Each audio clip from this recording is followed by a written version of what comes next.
afternoon, everybody. Welcome back to Real Reds Talk. This is your match review, mixed in with a bit of transfer review and mixed in with an FPL roundup as well. So, bit of a hybrid show today. I have the usual suspects.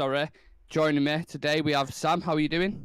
I'm good, mate. We're at 500 subscribers. Yes, sir. We're gonna bang that shot real soon. Introduce you to the two guests. Yeah. Aaron, how are we doing? Good man, another win. Rolling into the weekend. Going to beat Arsenal. Yeah. Man. Yeah, we're going to touch on that slightly a little bit later. And Severe, you got that Friday feeling? I do, yeah. Good feeling. You know, good. What they call it? The day after the night before. What was it? Yeah. That's the term. Yeah. Well, I've never heard that term. What's that? Yeah, the day No, after I've the never night heard that. before. It's basically like the afterglow of what happened yesterday. I think he's a copywriter. I understand what he's saying. It's fine. We've... Anyway, I'm happy we won yesterday. No, listen, you answer that question however you want to answer it. It was just confusing, that's all. Yeah. So in regards to the game yesterday, I want to start off with the back four, guys. I'm going to dive straight into it. Whoa. Oh, no, I'm not going to do that. Sorry, my head's all over the place. We've gone from talking about feet pics to weird to other stuff. A peek behind the curtain there. Peek behind the curtain. It's like peek behind the curtain. And people are like, what's he on about? Yeah, we'll do our shot of whiskey because we have hit 500 subscribers. So thank you everyone who has subscribed, like the videos, and is constantly joining the lives, and we really appreciate that. So I have a shot of whiskey, and I believe Sam has a shot of whiskey. And yeah, let's do this. Thank you very much, everyone. Really Cheers, appreciate everyone. it. Here's to 1,000. Ooh. Shout out to Ugly Bear in the chat and Iako as well. Fucking hell, that was more than a shot. That. Oh. Yeah, this Fanta is heavy. Be careful, Severe. You got video to do, mate. You know what I mean? Like, don't go too hard on it. Just chill out. Sugar rush. Oh god, yeah, that settled me a little bit. That now, I'm not gonna lie. I should do that just at the start of every video anyway, just to You're gonna be chill me out a little bit. You're gonna be an alcoholic by the end of the week. Yeah. You do that. Yeah, what I'm trying to do, I said this to you off thingy, didn't I? I'm trying to get this down. So this is just from doing shots on the show, by the way. So I want to try and get this down to the bottom on this channel. Help me achieve me goal. Yeah, let's go on. Go on. Help me achieve my goal of becoming an alcoholic and finishing a bottle of whiskey. Like, yeah, not alcoholic. I'm not advising that, but obviously it's one a show in it, so it's Anyway, I want to talk about the game yesterday, lads, because me and Shreyas was on the watch long, but I haven't really spoke to you guys apart from the WhatsApp chat. And I want to start off with the back four because I thought it was all phenomenal last night. In particular, Rafa Varane Severe. How important will it be if he stays fit now for the rest of the season alongside Lisandro Martinez? Because they both look great together, don't they? Yesterday in the chat, he was my man of the match yesterday. Like, for me, that was the Varane performance that we've all been waiting for. Against Liverpool and Southampton, he was equally good. But then obviously, I think Lisandro was a bit better in those two games. But this game was all about him. Literally, I mean, him, Lisandro, and Dallo. Literally, I mean, they had an amazing game. If he can stay fit, I mean, I'm crossing my fingers, but he's never had like a whole season without any sort of injury. Oh, you fucking cursing it now. You are cursing. No, I'm just saying, but like, if he stays fit, like, I mean, there's nothing I can even say. Like, everybody, I suppose, I think we all know what we've witnessed over the past 3 games. This is the first proper partnership we've had since Ferdinand and Vidic, dare I say it. But it's almost like chemistry. The chemistry between both of them. In fact, the chemistry between the back four entirely just seems to, and it's like it's pushing the team forward. So it's like, the warrior spirit as well, in it, in the back four that you can just see. It breeds confidence, man. Yeah, absolutely. So like going forward, even against Arsenal, like I know they're like in top form and everything, and I'm really confident about what we have at the back. The only thing I'm worried about is going forward. But then I suppose that's another topic that we would talk about. But regards to Rafael Varane, I mean, I hope he can stay fit, because the chemistry between two of them is literally just like it's I don't know. It's like a match made in heaven, basically. Yeah. With I- both of them. I don't know what you guys think about this as a collective, but Varane always kind of had a bit of criticism because it was like Ramos when he was at Madrid was his leader and he guided the pack. And when Varane came towards people last season saying, I'm not saying I was on the show, but there was people on like Twitter and all this kind of stuff saying that he isn't a leader. He just gets about. He's a good centre back, but he can't lead a pack. But yesterday, I thought in particular he was leading. He was shouting from the back. He was organising everything, and he was an absolute rock. And I think him and Lissandro can both be like the Silk and Steel 2.0 because I think they complement each other so well. And yeah, I think that's if they stay together for a long period this season, I think we can do well, and I think we can push up into that top four kind of spot. Can I just add something? You talked about the aggressiveness. I remember just before the Liverpool game, the camera pans all the different players, and he had this look on his face. He was just like staring, and I just thought then it's like he looks up for it. But then it was one of those things that I'm guessing he kind of because you feed off your partner, whoever's next to you, you kind of feed off that energy, and I feel as if he got that energy from Lissandro. Yeah, and it's one of those things where with Ferdinand and Vidit, one of them was the skeng man, and then the other one was like the cool head. And Lissandro is definitely the skeng man, and then it just gives him that confidence. We're 10 minutes into the show, Yeah, and Nick's broken. 10 minutes. I love Sorry? that. That is a fucking great way to describe it. That a skeng man. Oh my god. Yeah, exactly. I fucking love that. Yeah, because imagine if you're going out to battle and then like your guy has like the baseball, but like it Fire. kind of it gives you that fire, So I think that's the thing with Varane. Have you heard the song with Stormzy and Get Skeng Man? Have you ever heard that? No. Which one? It's called Skeng Man. The actual song. Yeah, that's like a couple of years ago. Yeah, that's what I was sticking in my head then Yeah. when you said that. Yeah, Lissandro the Skeng Man. Yeah. A player, Sam, alongside... We might win off then, sorry. A player alongside Rafa Varane and Diego Dallo was showing signs of last season in the first couple of games, I thought in particular, the kind of defensive naivety, lack of positional awareness. But the past few games, he has been absolutely bombing up and down that right-hand side and has looked quality. Do you now have confidence he's the man going forward? Because I remember we was having a conversation about it and we were saying, I don't know if you can reach them levels. If you look at Cancelo, Reece James, Trent, the numbers they're putting up, how they're performing for the teams, do you think he can start to push towards that level now? Do you think he's got the potential to?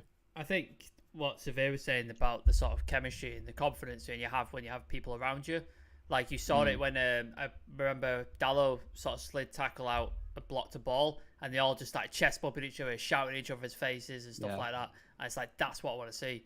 I want to see defenders that give a shit, that start like giving it to each other, saying yes mate, like riling each other up. Anytime you saw Varane or Lindelof do something, not Varane, every time you saw Maguire or Lindelof do something, it'd just be like blank expressions or just be like, look like they're just fucking drained of energy. It was looked like it was a show, didn't it, when they was doing it? It's just like, for fuck's sake, be proud of your work, like enjoy what you do, stuff like that. But on Bangkok, I think on Bangkok, what the fuck did I just say? I've just read a comment. I was like wondering what the fuck? I read a comment. There was a comment with Bangkok in it, and I was just like, "God, what's my brain done here?" Yeah, just a random weather report. There's a today. For context, there's a comment. There's a comment that says Severe with a shot Fanta. I can't imagine the hangover tomorrow. He might just wake up in Bangkok.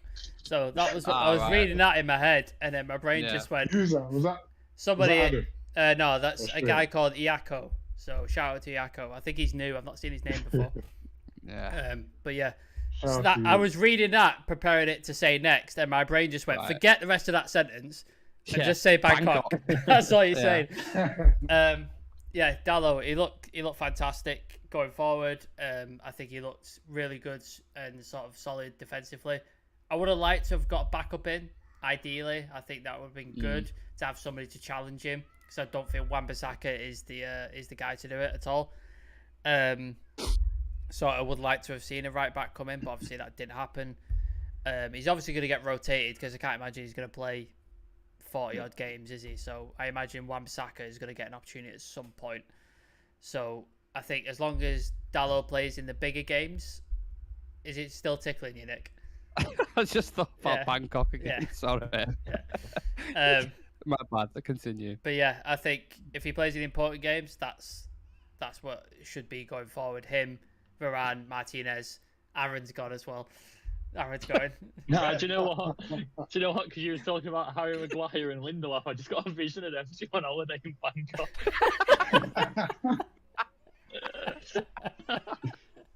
What'd you say his name was? Who made that comment? Iako Komodzi? Oh, right, yeah. Do you know him? Yeah, I know who he is. Oh, do you know who it is? All right, fair enough. Yeah, he's watching from Ghana, man. Shout out to you. Oh, is he shouting for Yeah, Ghana? man. Oh, shout out to Iako. Yeah.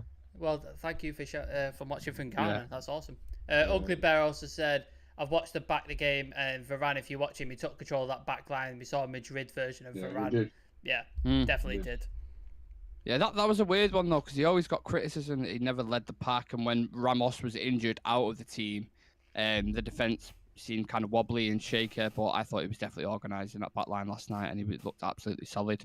A player who was on obviously the opposite side to Diego Dalot in Tyrell. Is it Tyrell Malacia? Is that how you say it? It's Tyrell Malacia. Apparently, it's Malacia as well. Malacia, yeah. Whatever, you know who I mean anyway. Signed for 15 million. When you come with a price tag like that, it's kind of like the pressure's naturally off in it because no one's expecting the absolute world from him. But he's actually delivered in most games he's been involved in. Looks like he's got leadership qualities.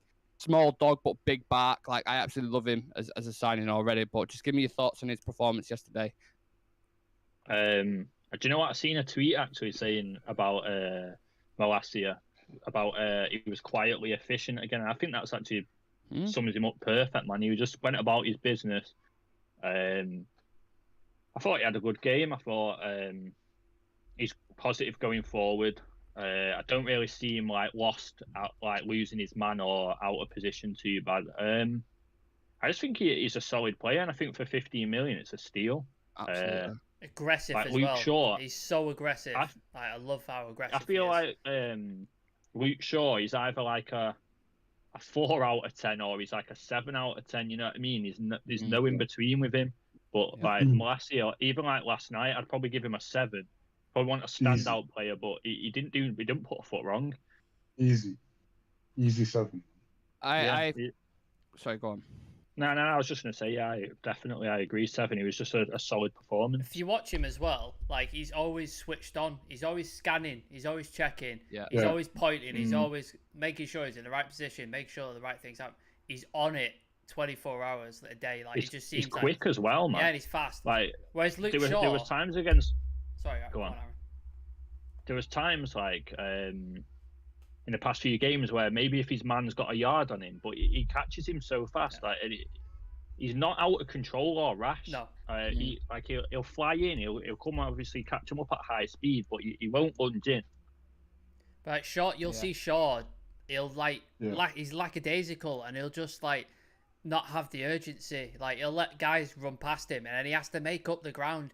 And he's not slow, but he's not the quickest either. And he sort of jogs back, and defensive positioning is poor. Whereas Malacia is just on it, bang, bang, bang, just constantly scanning, constantly searching where he has to be. And it's so refreshing to see, rather than every time when we played with that back line of Lindelof, Maguire and Shaw, we knew where it was going to happen. In between Maguire and Shaw, that's where the space was. That's where we're going to get killed every fucking week. And it's so refreshing to not see that happen. It's concentration, man. Yeah. He's focused the whole time. He's never losing concentration, and he can really just get better. That's what I love about him. I mean, because in another season or two, I mean, we'll have a real player on our hands. For sure. I feel like he's. I know he's the opposite side, but I think he can be like a Valencia. Do you know where he's just like a solid performance every game? It's not like he wasn't always a standout Valencia, but you know that he was at least getting like a 6, 7 out of 10, even on his worst days. And when we're talking about these gems around Europe and stuff, who not necessarily every big club's going for, someone like a Malacia fits that bill exactly. And he's come in and performed like we've paid a big bill for him. So long may it continue. And them little nuances in attitude and mentality have a massive impact on the rest of the squad. And I think that's why we've been so solid, because that full back line the confidence they're breeding in the rest of the team to like, right, we've got it, don't worry, go forward, do your thing, and we'll be here if we need to, kind of clean up. And De Gea looks better with that defensive line in front of him. He looks solid. He looks like assured. He looks like calm. Yeah, like he made that. Calm. The one opportunity he had was the James Maddison free kick, wasn't it? And he made the save, and he made it look easy. It wasn't like he was proper like an amazing save. It was just like solid save, but he made it look like it was just an everyday thing, which is what you want from De Gea. You want him to be able to do that. And then we saw against Brentford when he's got a shaky sort of team around him, he just lets shit go through his hands, which is not what you need. But yeah, he looks improved as well under this defence, and I think he'll only get better with Casemiro in front of him as well. I think it'll only improve. Hopefully with De Gea, obviously a confident back four, hopefully it'll give him confidence in his distribution, because sometimes it was still shite, wasn't it? It was still bad. Well, hopefully that will come over the season, you know what I mean? If he's got confidence in his back four, you might actually be calm to pick a pass instead of just playing the first pass that he sees and it not being the right one. Don't get Nick started on the hair. Yeah. Nick? What was the game we watched in pre-season where he was doing it in pre-season? His distribution was really good. You're on mute, Nick. Yeah, I can't hear him. I'm not. I didn't press that button. Fuck knows why it's on mute. Yeah, I was just going to make a point then. Pardon? Sorry, go on. I was just going to make a point then that Shreyas, when we speak to him about De Gea, because he's obviously a massive fan of him and he always backs his corner, which, fair enough. He says the people who's got in front of him, Maguire and Lindelof, they don't breed confidence. No. And that's why he's a bit shaky at times, passing out or whatever. Because I remember a goal, I always go back to it, the one against Leicester last season, where he passes it out to Maguire. Maguire messes about with it too much. Iheanacho pinches it off him, and then Tielemans scores a wilder. So in the back of your mind as a keeper, that's constantly going through your head on replay, thinking, oh, maybe I shouldn't give it in there, like in that kind of spot. And yeah, but now because it's Lissandro, one of the best ball-playing centre-backs in Europe, it's just like with ease. You know what I mean? Go on, Surveyor. Did they give him PTSD? It's what? PTSD. Does he get PTSD from Maguire? Like, yeah, probably. Every time he gives him the ball, he just has flashbacks. Yeah. And he just Absolutely.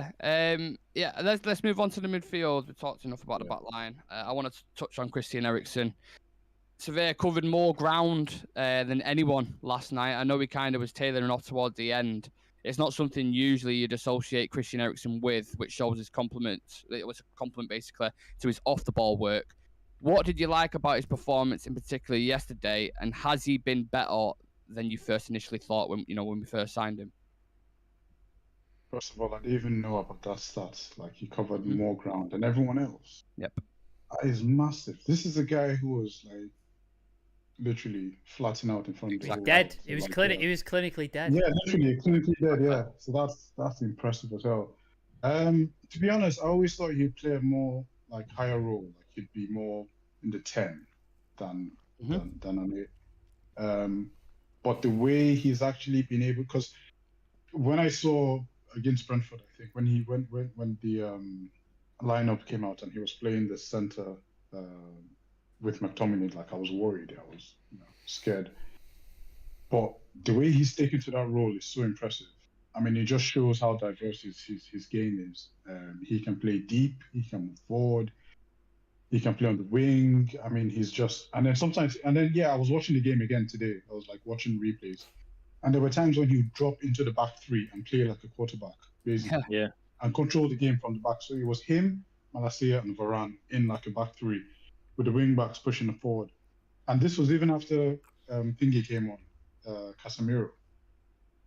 So that just shows you, how diverse his game is. And I still think the best is yet to come from Christian Eriksen. I think we're just, because now the game, we're all getting into our stride. The players are beginning to know each other.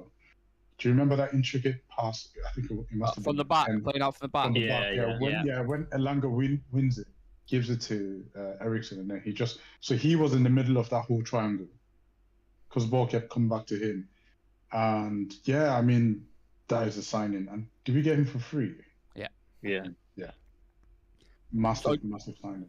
Would you say he's impressed you more than you first initially thought? Like, obviously, when we watched him for Brentford, he had a big impact, but he's come in United's team and he's been one of the best players easily for me. That's what I mean. Because I thought he would play a more a more advanced role, but him playing, from the back has even impressed me more because I've never seen him play that position before.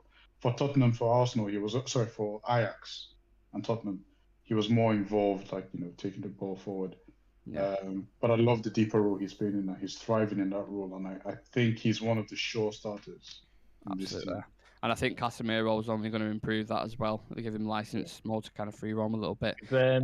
With Eriksen, I was actually interested to see him play deep because he played for Inter Milan in a deeper role. Because when he first went, he didn't really get much game time, and I think Conte said to him, if you're going to play, this is your position in a deeper role. And apparently, in the last half of the season, he was vital to Inter winning a title, in big performances. Yeah. So I was looking forward to seeing what he was going to be like from the back, but he's impressed me even more, man. Like we've been saying, him covering all that ground, he's not even the fastest either. So it's not just because his pace is taking him. He works hard, man, and I think he could be our best, obviously, bit of business from the window. Yeah. In terms of low key signings, getting Eriksen on freeze, an absolute no-brainer looking at it now. And the point you made about Inter Milan there, Conte did it with Brozovic as well. He turned him from an attacking midfielder into a central defensive midfielder, and he's been world class for them ever since. So that Conte effect, apparently. A player who was alongside of him, Aaron, Scott McTominay, a target of criticism on a regular basis. I actually thought he played really well yesterday. And some people might disagree. Some people have this kind of agenda thing when, if they hate a player like a Maguire or a McTominay, or Brendan Rodgers in Sam's case, they seem to not be able to praise him when they actually play well. I thought he had a decent game, especially in the second half, but what was your assessment of his performance? I thought he was average, to be honest. What? Do you know what? To be fair to him, a lot of the time where it was a 50-50 or a second ball, he won it. But just, I don't know. On the ball, I think he panics too much. And he does panic as well defensively sometimes. A free kick he gave away, on the edge of the area. I think he was fouled Maddison. Yeah. I feel I don't know. First half, he just needs to slow down sometimes. First half, definitely. He was average on not fantastic by any means. Second half, I thought he improved quite a bit. I thought he was decent in the second half. But first half, yeah, I agree with you. It was below average for me. Really? What in particular, though, let me pick at you on that, because I thought things you want from a midfielder, he was breaking the lines with passes at times. He was getting stuck in, winning battles. He was winning aerial duels as well. Yeah. I don't get what the criticism is. Where was it in his game where he was average, let's say? I feel like he still does that thing where he gets the ball and he just runs into someone. You know what I mean? Yeah. There was a time where I can't remember. It was the first half.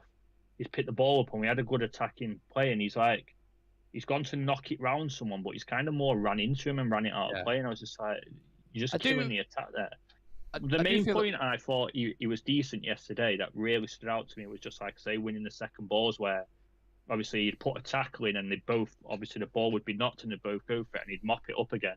Yeah. But again, for me, it was just an average before. I might be overcritical, I don't know, but I just feel like it was an average-ish performance. Yeah. No, this is what it's about, isn't it? Football's all about opinion. And McTominay is certainly one that divides. When I'm just going off the standards that I've seen from him, especially in that Brighton game, which isn't anything to go off. He was terrible. It's one of the worst midfield performances I've ever seen.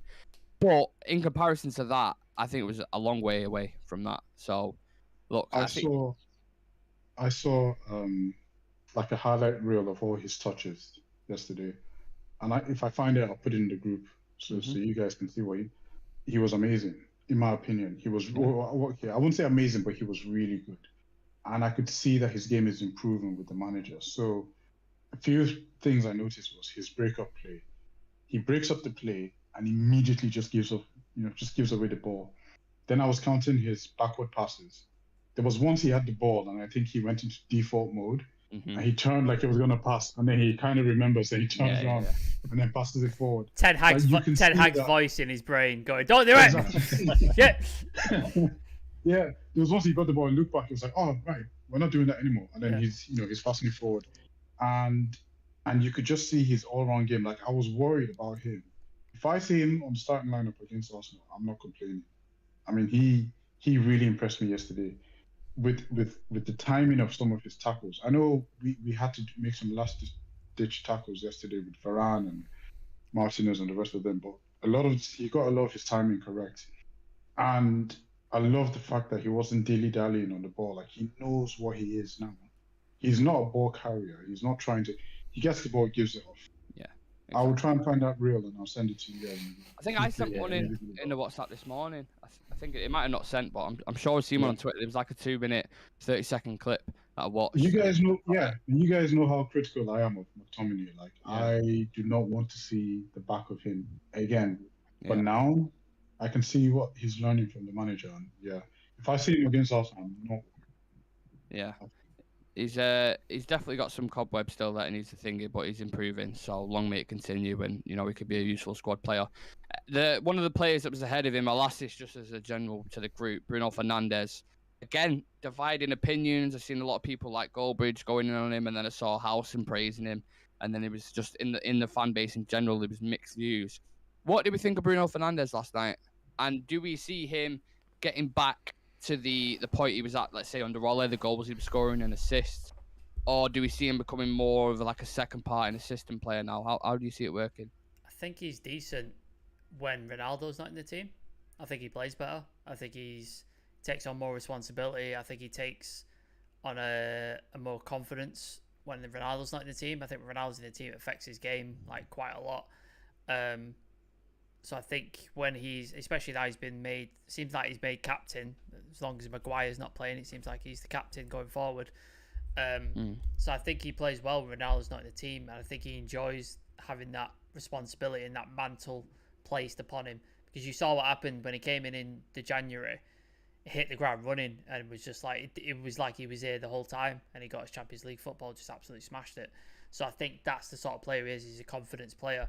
I think as the wins rack up, I think he's just going to get better and better and better. I think he's very much like Martial. When things are going well, he's fucking unplayable. He's just ridiculously good. When things are bad, Bruno is not the greatest player to have in your team when things are going a bit shit. So he whinges and he complains and he's petulant about stuff, and that's not what you need when you're down in the sort of trenches trying to fucking dig wins out and stuff like that. But things are going well, you've got a couple of wins in, you've got confidence going. Bruno's a fantastic player to have in your team, and I think the more wins we get, the more confidence he'll gain, the better he'll become. And I think I see now, I don't know if we're going to get onto Ronaldo later, but I see Ronaldo as a bit part player this season. I don't think he's going to start as many games as people think he's going to do. I think he's going to come off the bench. I think he's going to be a rotational option. So I think Bruno will only become better as the season goes on.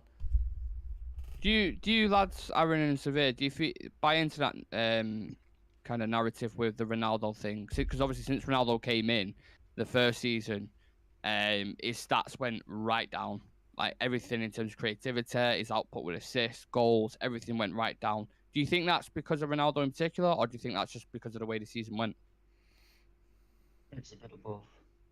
Because it's the same thing that happens with Portugal. So Bruno doesn't play really well when he plays with Portugal because you've got Ronaldo. Actually, he's on the bench most of the time when Portugal play, and then he comes on and then doesn't really make that much of an impact. Why is it though? Do you think they take up similar positions or something? No, because Portugal play 4-3-3, and Bruno is a 10. He's most effective when he plays the 10, in my opinion.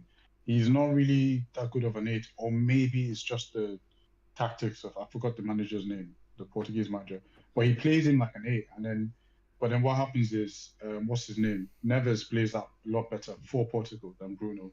Neves and Moutinho still play, well, at least as of the last tournament. Play that better. Bruno is more of a 10 where he controls the game. He's one of them types. So, but it could be a bit of both with Ronaldo. However, the game last night, towards the end when Ronaldo came on, Bruno kind of lit up. Yeah. Did you notice? They linked up well. Yeah. Yeah, he literally, I was like, we're beginning to see like the old Bruno. He was running. He made quite a few. So those two, the overhead kick that Ronaldo missed came from Bruno because he drove the ball forward, laid it over for Dalot, and then Dalot crossed it in. And then the other one where Ronaldo squares it for Eriksen towards the end. You know, he squared it across the post. That also came from Bruno as well. So like when Ronaldo came on, I don't know what happened with the formation. You know, because I was too excited just enjoying the game.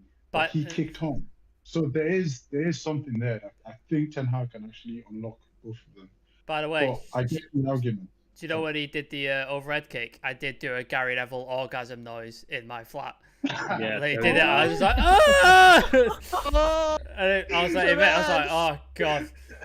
I was like, yeah, no, I'm just saying. But I get the argument. Because more times than not, he doesn't perform when Ronaldo's in there. But then Ronaldo actually sucked the life. Well, I won't say that, but he kind of everybody else dropped form last season when Ronaldo was in. So, you know, it's hard to tell. But yeah, there was a good few patterns of play, weren't there, Aaron, last night? I thought there was a bit where he did like a step over, nutmegged, and then just switched it to Rashford. Yeah, and I was like, that is the Bruno Fernandes that I want to see. Yeah. And I think if he keeps doing not just obviously things like that, but if he keeps having these patterns of play linking up with players, he is the creative force in that midfield. Him and Christian Eriksen could be so dangerous in transitional moments as well. So, yeah, what do you think? Just quickly on Bruno Fernandes, Aaron. How do you feel he performed? I don't think he was terrible last night. I thought we're forgetting that he was the one that played Rashford through for the goal. Obviously, when he played it to Sancho. Again, I don't think he was as wasteful as he was against Southampton. Definitely wasn't. But I agree with Sam. I think as the wins start rolling in, and we're getting like a 1-0, or once we start hitting like a 2 or 3-0, and we get some confidence and patterns of play, I think he'll shine. And with the Ronaldo thing, I'm just thinking of it now in my head as a different angle. Do you think it's more of a respect thing? You know what I mean? Because he has said like in the past that Ronaldo is his idol and stuff like that. And I wonder if it's like kind of don't want to step on his toes, you know, so he kind of goes in himself because he feels like the play should go through Ronaldo, like it's his team, you know what I mean? Yeah. Because I'm just thinking if I was playing, I don't know, like basketball or whatever, and I was playing with LeBron or say like Michael Jordan, it would be a bit apprehensive. It kind of give the ball to him and let him work his magic, you know what I mean? So I wonder if he kind of like comes in, like goes in himself a bit. Yeah, there has to be totally wrong. There has to be certain bits of that. There's got to be a few key elements involved in it because we saw it when he came in. Like they said, the stats don't lie. His numbers went right down. And maybe he is a bit of a confidence player as well. When things are going well, he can play well. But again, when I look back at the Ollie season, the first season, we was playing shit at times. And Bruno was pulling us right out of that. 18 goals, 8 assists, I think he got in the Premier alone as like a number 10, which is just, I think, beat Frank Lampard's stats or something like that for most goal involvements. So, yeah, I hope he continues to improve and hopefully we get the old Bruno back. Another player who's a bit of a confidence, is a confidence player, I would say, is Marcus Rashford.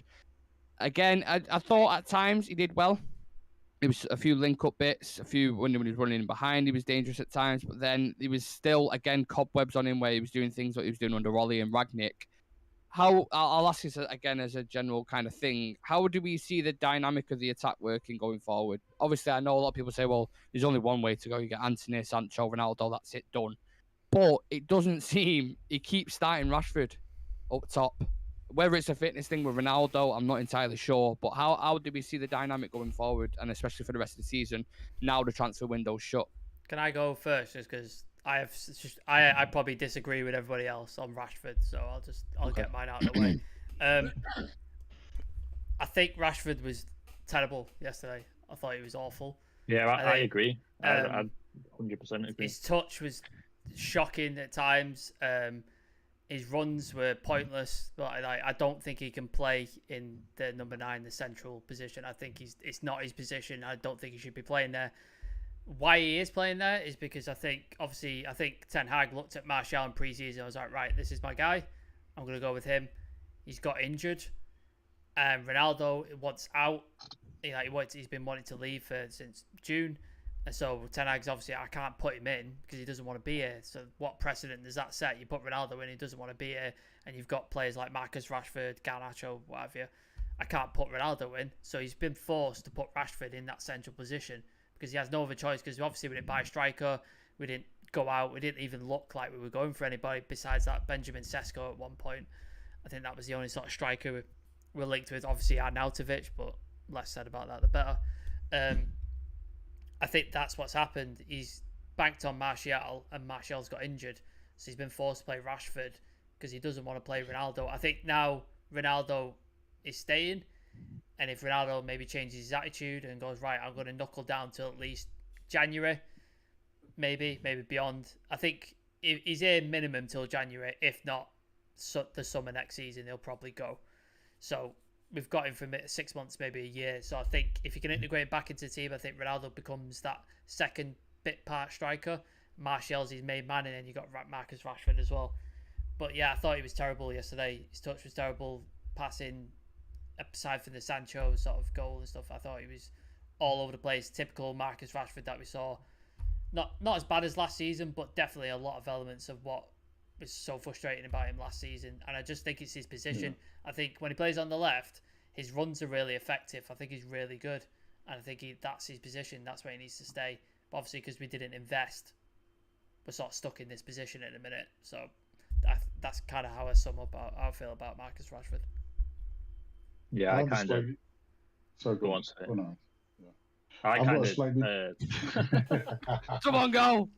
Somebody go! Rock, paper, scissors it. Rock, paper, scissors it. No, I kind of go with that as well, to be honest. I thought he was awful. Like, his first touch, the amount of times he killed an attack or whatever because he just took an awful touch. It's like, I don't ever want to see him play number 9 again, to be honest. From the left, he is effective. I think in the league, he's one of the best at coming in, obviously, from the left and running in behind the defenders. Seen it so many times, and he'll get one-on-one. That's his bread and butter. I feel like through the middle, he's just not effective. It's like you play the pass. It's sometimes like playing with 10 men because you get the ball to him and he takes a touch or whatever. And it was a big difference when Ronaldo came on for like the 15, 20 minutes or whatever he came on for at the end. And there was actually, like you say, linking with Bruno, good runs. I think he's got to be considered out on the left now. I wouldn't even consider him as a striker. And before you dive into it, people in the comment section as well, let me know about Marcus Rashford, how you felt he performed, where you see him going forward now in this attacking lineup. Talk to me in the comment section. Go on, Severe. Yeah, I agree. I've never really rated. I've always had my fingers crossed for Marcus Rashford. His biggest problem is he's got very shit decision making, and he's more of an instinctive player. So that's why coming off the left, he gets the ball, he can beat a man, and go in and shoot, and basically that's Marcus Rashford. But when he has time to think, he always makes the wrong decision. Yeah. Always. Now, I think the reason why I kind of disagree, Ten Hag's being forced to play him. I think Ten Hag plays him because he likes pacey. He likes the pace. He says it. He likes players who are mobile, the pace, the aggression, and I think him, Elanga, and Sancho. That's why they've been playing ahead of Ronaldo. I also think Ten Hag believes he can have an impact on Marcus Rashford. We had a chance to sell him for 60 million, which was actually, that's a good price based on the performances that that he gave us last season. 60 mil is kind of like a good price. And I think from what I heard or from the internet, Marcus Rashford was kind of happy, was kind of open to move to Paris, but Ten Hag blocked the move. I think Ten Hag sees a player. I think Ten Hag thinks that he might get something out of Marcus Rashford, and he believes in him. But yesterday, we were so good at the back, but then going forward, it was just so redundant. Like, there were times, I know he was very influential in creating the goal, giving it to Jadon Sancho. But I don't know, we can't keep going on like that. Like, we need a focal point. Like, we just didn't have one, and he's not a target man. He's not one of them ones. He's like, he's better off coming off the wing, coming off the left. I still think there's a player there because I've seen something in him. I don't think you just wake up one day and you just lose it. Yeah. No, I think there's a player there. I know what I saw those first 2 years with Marcus Rashford. I know what I saw, and now that we have a proper manager, I'm happy to let him, to see what he can do with this guy. I think if Anthony Martial starts that game yesterday, there's 3-0. It's 3-0 in the first half. Mm-hmm. And I think it's simple for me. I would, against teams that are going to maybe sit back a bit, have a low block, or be a bit more defensive, I would play Anthony, Martial, and Anthony, Martial. And This is Sancho. where it gets complicated, doesn't it? The three Yeah, Anthonys. yeah. I would play them three. But if you've got a game, saw what he did against Liverpool, in behind, his pace is frightening, absolutely frightening. And I think you can use him and utilize him. When you've got a high line, when they've got a high line, he's fantastic. Dangerous. But like Leicester, Southampton, it don't fucking work. Yeah. It doesn't work. I just thought, in general, last night, I didn't think he was as bad as everyone was making out. That was my only point. By no stretch of imagination was he great or anything.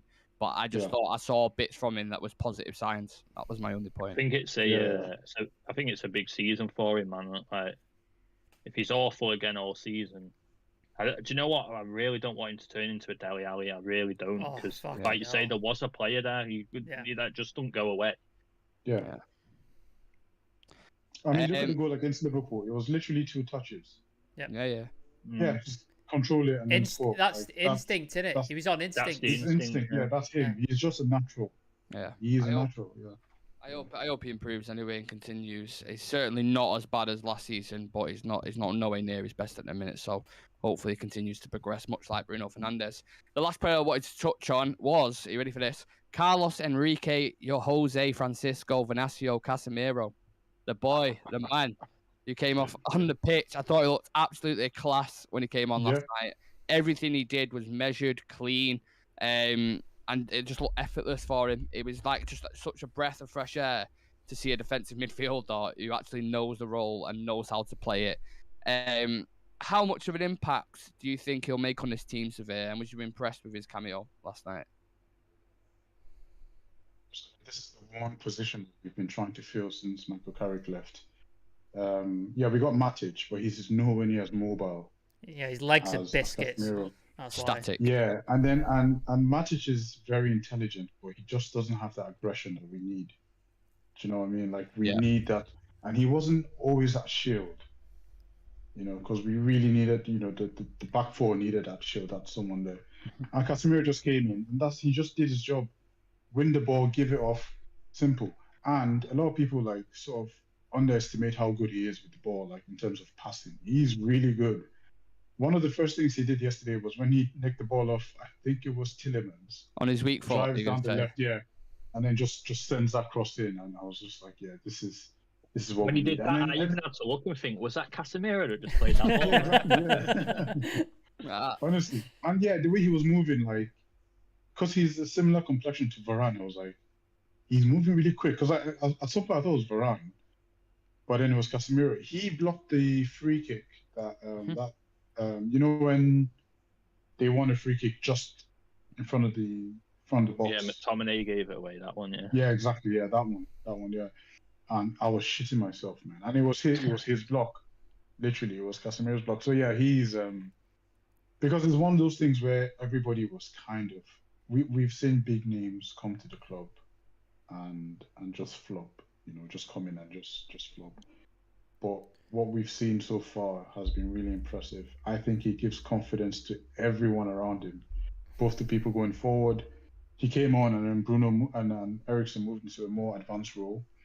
When Fred came on, Fred was up for it.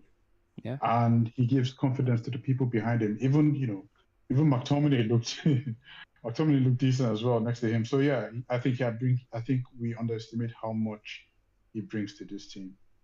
And on that, Sam, we obviously paid a lot of money for him. It was the right price tag for him, but still 70 mil, 60 plus 10 is a lot of money and high wages. What would you say to these people coming out the pipeline now, or the woodwork, should I say, that are criticising him, saying he's too old? He was only good because he played for Real Madrid, because of the players around him. What would you say to them critics? The fucking age thing is ridiculous. He's 30, he's not 40.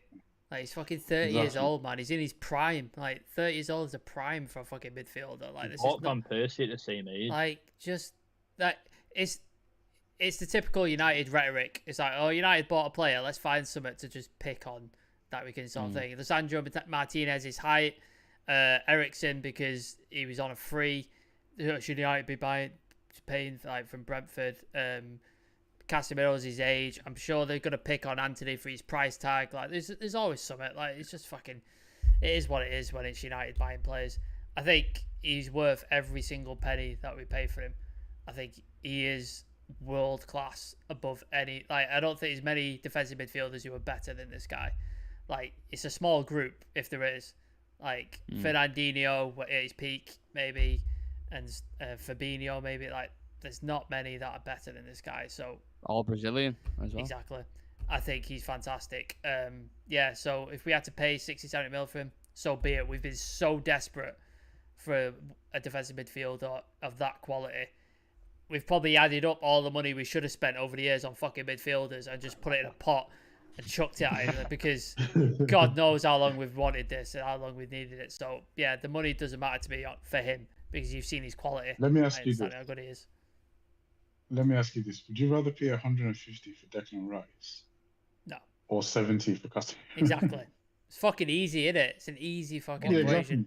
It's a very easy. Yeah. Can I read a couple of comments out, Nick? Because there's quite a lot. Comments. Hit me with some. Man United have the best bench in the Premier League. Watching Casemiro, Ronaldo, could have brought on Donny and Garnacho.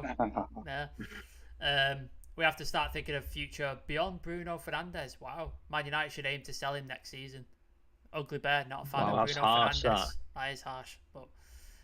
With Marcus Rashford, players have to find him. When Casemiro came on, he looked for Rashford a few times. That's what he needs. He needs better. He needs players to find him. The service could be better. I thought the service was great. I thought the balls were getting into it. I just thought his touch let him down and stuff like that. I thought the balls was getting to him, but it's my opinion. Casemiro's a legend. Soon, Madrid legend. Soon will be a Man United legend. I hope so. I hope so, man. Yeah, certainly hope so. And Aaron, do you think out of all the signings we've made, he's going to have the most impact in the position he's in? Yeah, definitely. Like we all know, we've needed that position for years, man. It's just even when he came on yesterday and like the interceptions, it wasn't because he was busting a gut. It was his position. It was like he was a step ahead, and we've lacked that so much. Just someone that can read the game. And I think, like we've discussed before, I think it's going to breathe confidence into the whole team. The back four's got confidence now. Get confidence in the midfield, and then obviously that will come with the attack. But just that comment about Rashford about he needs to be found. If he's got Bruno and Eriksen and they can't find him, well, who is going to find him? You know what I mean? Dallo and Malacia are fucking overlaps, but like it's like the whole Pogba thing again about he needs midfielders to unlock him. Come on, man. Fuck's sake. Bullshit, man. He unlocked Bruno. You're gonna dive into a long debate there. Severe will get into a debate with you on that. No, it's not. It's for another show. That's a whole different show. I just hate them sort of comments. Man. I know. But this is football. It's opinions. This is where we're at. Yeah, Casemiro. He's gonna be the difference in like top four. I think. Yeah, 100%. I'll just say very quickly. I just like the fact that Ten Hag hasn't just put him in. This big money signing. You have this profile. In you go. No, he's literally, you probably have to earn your right to get in the team. So I like that he hasn't just immediately just gone in for him. It's like his team, though, because you see that little bit of quality and you're like, oh mate, we need that in the squad. Yeah, desperate for it. Then you're like, is this what a defensive midfielder looks like? What's gonna happen with Anthony in it? Like he's not gonna start against Arsenal. He's gonna get like 15 minutes. And he's just going to be tearing like Tierney or whoever it is apart on that thing, and you can like, I can't wait for this to bring this on. Yeah. I want to do a quick transfer review, quick fire round, kind of best signing, best value for money. You ready? Yeah. Yeah. Let's go. Okay, so who's been the best signing at the transfer window? Would you say? Erling Haaland. It's hard to Are we going the whole? I thought we were talking just about doing United. I thought we were doing United. No. No. I was just about to say United player if you want. Mate, that's hard. That. I'll probably go Haaland just because he's returned already. Nine goals already. So far, it is Erling Haaland because he's a fucking freak. He's a freak, isn't he? He's an absolute freak. He looks. I was saying to my mate the other day. He looks like a striker you'd see in 100 years' time. Like what strikers would be like. He just looks like. Futuristic. I can't remember who it was on Sky Sports. They were like, I think Haaland's overhyped. He's not going to get above 20 goals. like the season. No, he's going to already double. on, I think he's on fucking 10 nearly. Like sort of 3 games into the I season. think he will beat Mo Salah's record of 32 goals. Genuinely, I think he'll beat that. It wouldn't surprise No me. doubt in my mind. Wouldn't surprise me. He's a third of the way there now, pretty much, and he's 5 games in. Do you know what I mean? He's mad. He's just proper mad. Like He's he's a a freak. proper goth. He's a proper goth, innit? Like I bet he wakes up and has a kind of monster and then goes and scores a hat trick. You know what I mean? It's like He's like, do you remember Usain Bolt when he broke the Olympic record and they asked him what he did in the morning? He said, "Oh, I woke up, I went to KFC, ate 10 chicken wings, went back to sleep for a nap, got up, went to the stadium, and then he broke the world record, and he had his shoelace untied." Yeah. Like, it's just fucking madness. Yeah, he's Absolute definitely madness. extraterrestrial. He's mental. Who do you think's the best value for money? Transfer window. Haaland. Every answer is but going to be Haaland. you think- is a good style. No, in serious though, do you think what they paid for him is actually what they paid for him? Nah, because he paid loads of agent fees and that. Yeah. And to his dad and his What's agent. What's he on wages? No, What's his but then, wages? no, we can't do that. I mean, how much did they pay for it? What was the fee? It was 51.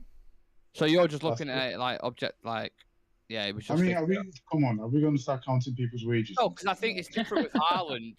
It won't just be wages, will it? Though they've not just paid 55 million for Haaland; it'd be way beyond that of what they've actually Want paid. a For. massive, That's just like, what they're signing on fee. putting out there. Yeah, no, because didn't he have like a release clause that was around that? Yeah. Like, Yeah. that was the best time to buy Haaland. Mhm. After that season, he probably they bought him at the right time because after that he would have probably cost like Okay, then. 150. Yeah, it is a question. If you didn't have a release clause, how much was he costing? He's like 150 mil. 200 million, isn't Oh it? my It's God, yeah. ridiculous. Yeah, It's fucking easy. ridiculous. I reckon mil. about 180, Easy. isn't it? Yeah. Absolutely easy. Yeah. Best value for 50, was it 51 or 55? I don't know. I think it's 51. Yeah, something like that. Would we all agree with that? Best value for money.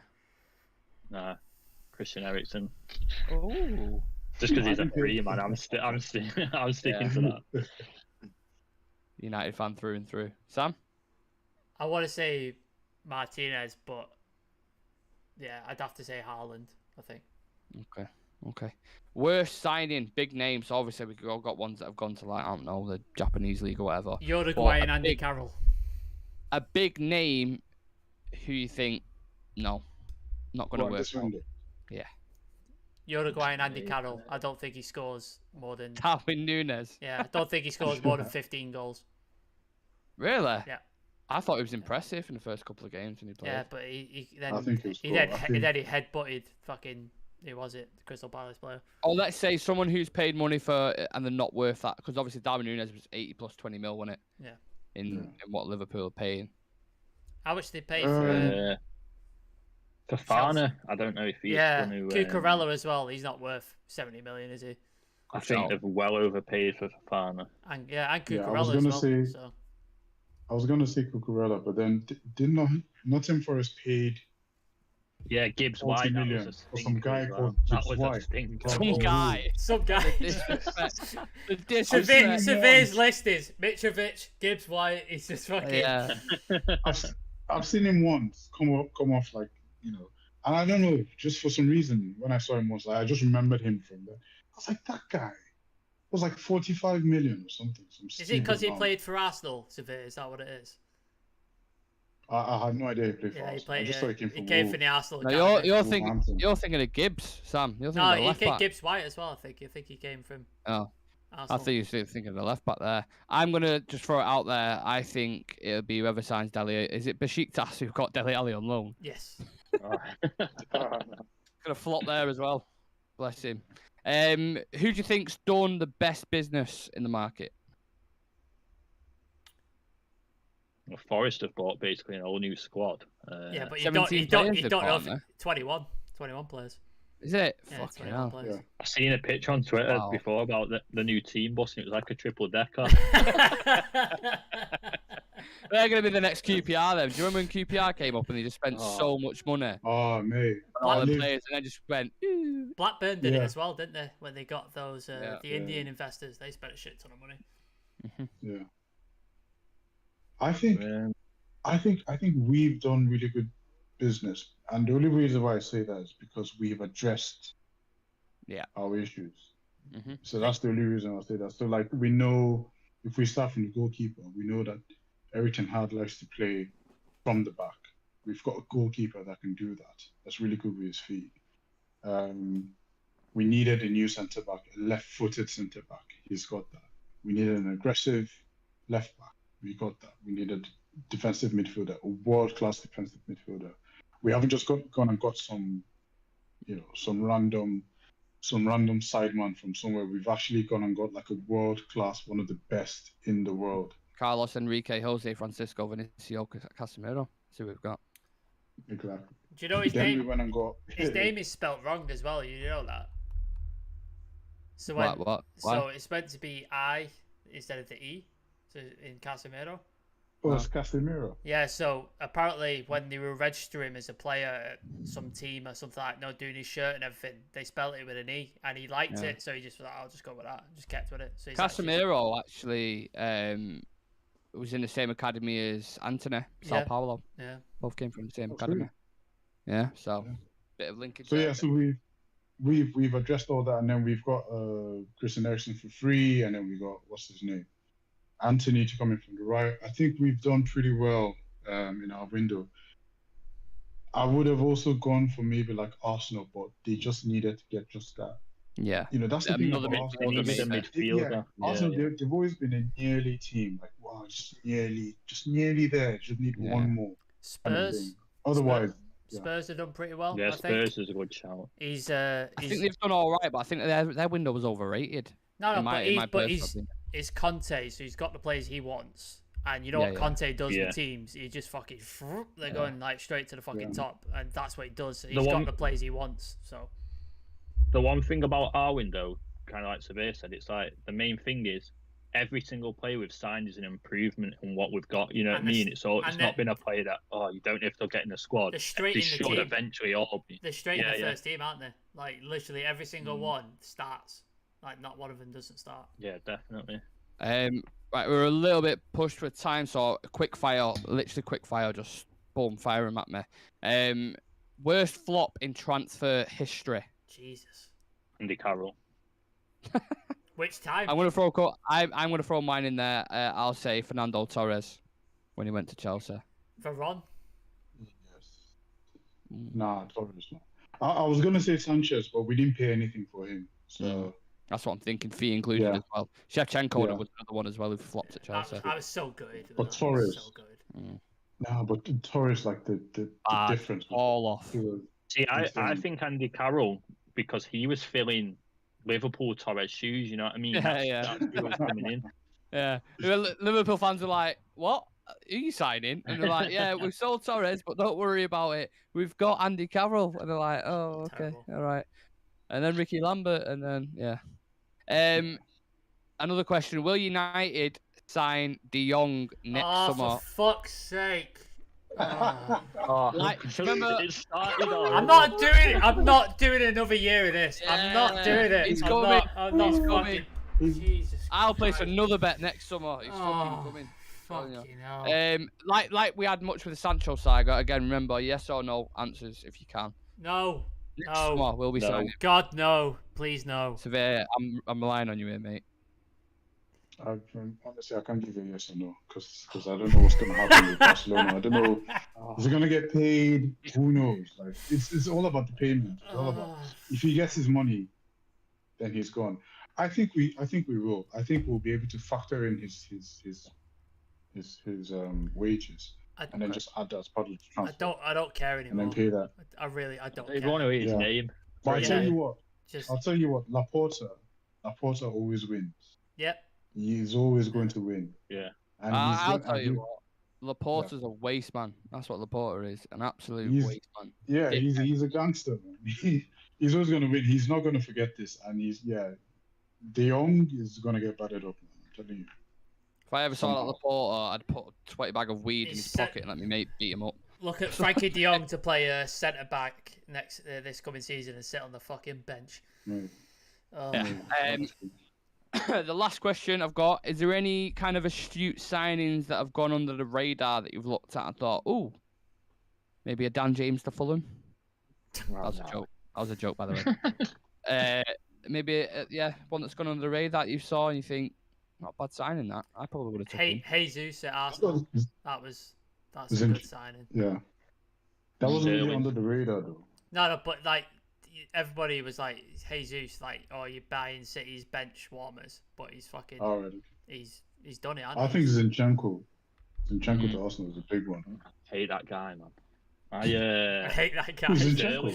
What do you hate Zinchenko for?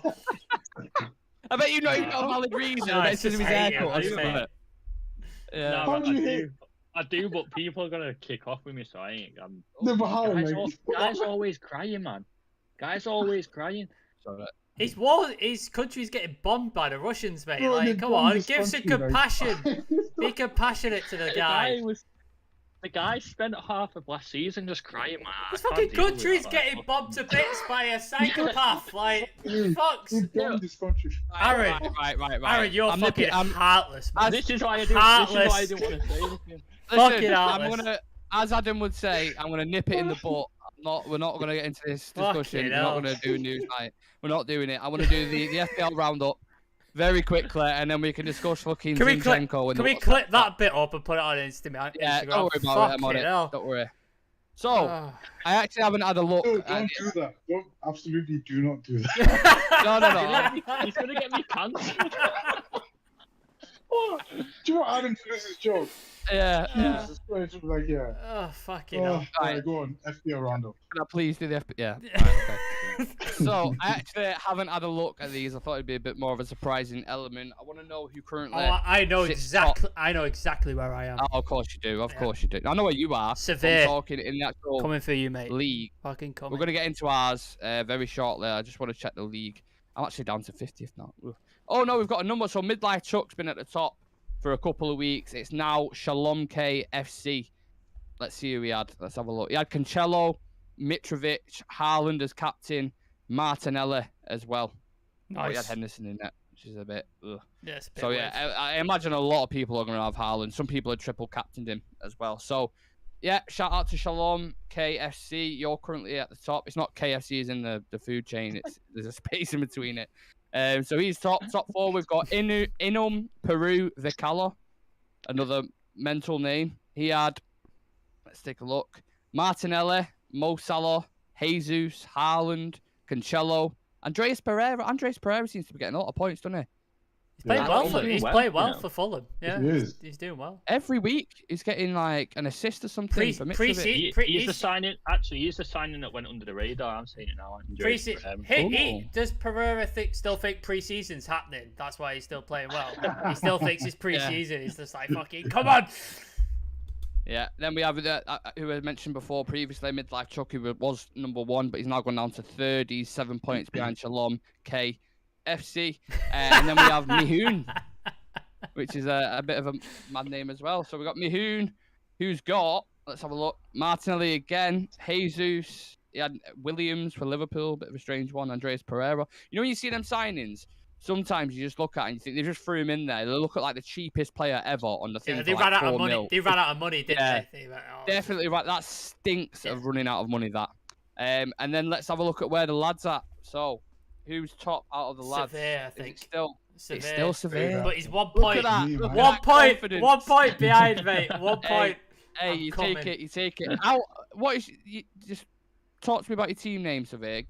Gabros of Inui, is it FC? Yeah. Talk to me about that.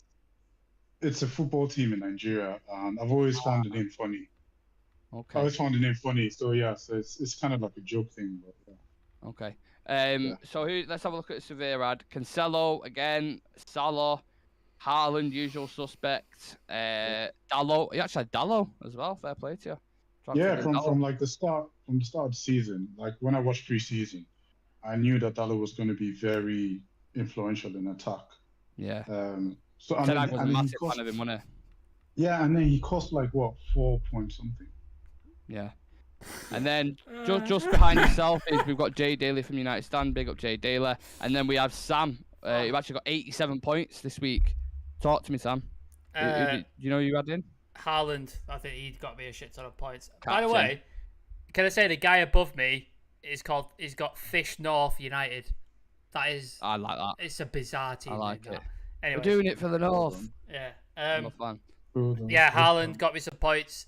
Severe's favourite striker, Mitrovic, got me some points as well. It's like I feel like keeping him in just to piss Severe off because he slated him at the beginning of the season, so I'm just getting points out of him. Sancho, obviously, 2 goals, 2 games. So he's getting me points there. And then Cancelo, obviously, usual suspect in there as well. So yeah, they're the sort of main points. And you know, it's a great shout. Jose Sarr has been getting a lot of points as well. Yeah, because I think he had the 3rd best clean sheet record last season, I think. So that's why I went for him. That he was my sort of goalkeeper to go to.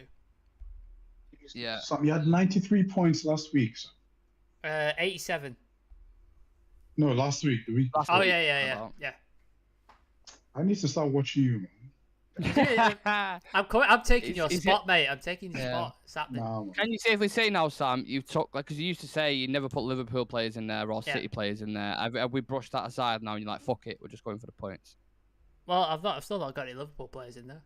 You got Haaland. Yeah, but I never said City players. I said Liverpool players.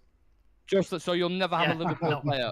Can we just get that on record? Yeah. You'll never put a Liverpool player in your thing. Oh my days! All right, I'm gonna pick at you that You're finished. every week. Every time I do a roundup.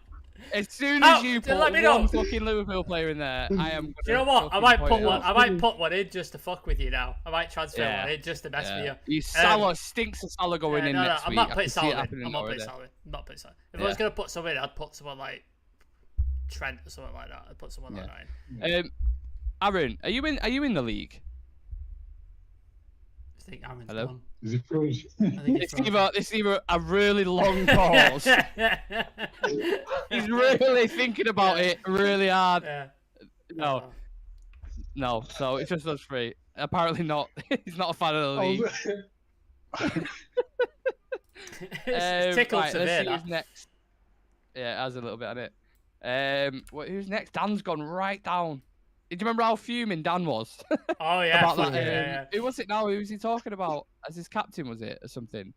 He didn't put Haaland as he put De Bruyne, I think, as his captain. Yeah, and he was on the bench, wasn't he? Yeah, De Bruyne was on the bench. So Dan's gone right down to like 70th. He had Walker, Salah, Andreas, Watkins, Haaland. So I'm not picking up a lot of points there. We go down a little bit more. It's 76, man. Yeah. Number 70. Yeah, jeez. Go down a bit. Oh wow. Wow, there's about 100 and how many people in it now? 140. 140 odd, and we've got 3 joining us as well, like this week. There's number 3. Where's Shreyas gone? Because Shreyas was right. He was near last. the bottom. What did he last? No, he was like second to last. Because he was going to be Donkey of the Week, but then he just missed out by like 1 point. Severe, he transferred 9 players. 9. Yeah, that's why he didn't realise that it cost him points. So it's like I think it's like 4 points each player you transfer out. So it just fucking killed him. Has he never played? Well, Apparently he's never not. played thingy. Apparently not. I can't even find it. I can find Adam's team, which his team name. No, he's no. I've got him here. He's 124.